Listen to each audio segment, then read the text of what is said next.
ဒီသတုနေမှာပူဇာနာဟုဆိုရနောက်ဆုံး10ဘဝဒီ10ဘဝပြီးတဲ့ဆိုဖះဖြစ်တာပဲဒီတိတ်တတ်ဘဝရောက်တာပဲလေကိုတော့ကဒီဥမာဒါနေကဒီဘယင်ကြီးဆက်မဲ့မိဖုရား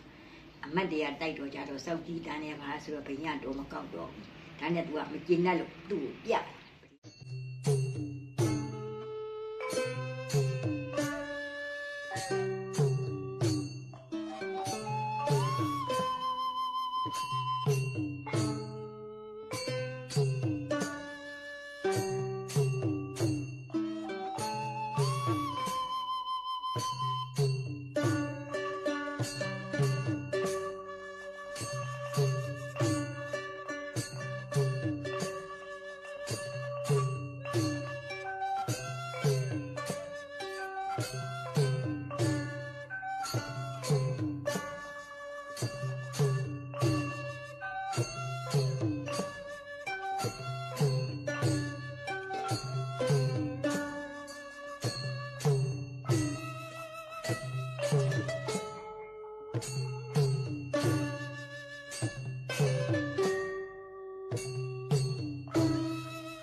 ဒီနာဘယင်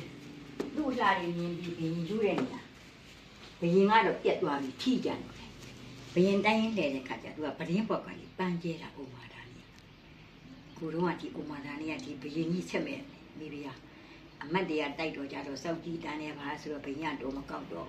ဒါနဲ့ तू ကမကျင်တတ်လို့သူ့ကိုပြတ်ပဒင်းပေါ်ကပန်းကျဲပြအဲ့ဘယင်ကဒီဆိုင်ကြီးဆက်လို့ပြ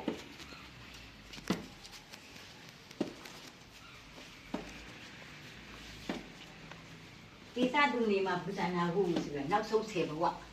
ဒီ10ဘဝပြီးတဲ့ဆိုဖះဖြစ်တာပဲဒီတိတ်တတ်ဘဝရောက်တာပဲလေသူက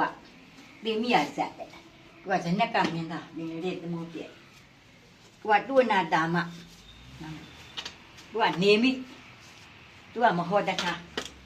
သူကသန္နာကုမာရမင်းသားဝါဗုဒ္ဓတ္ထနက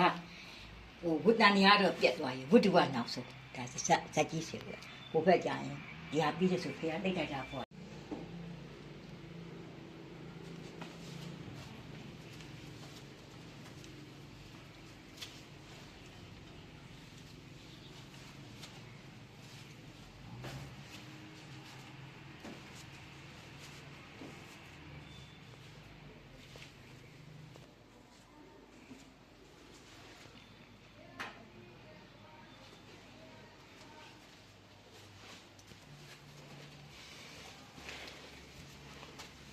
ဟုတ်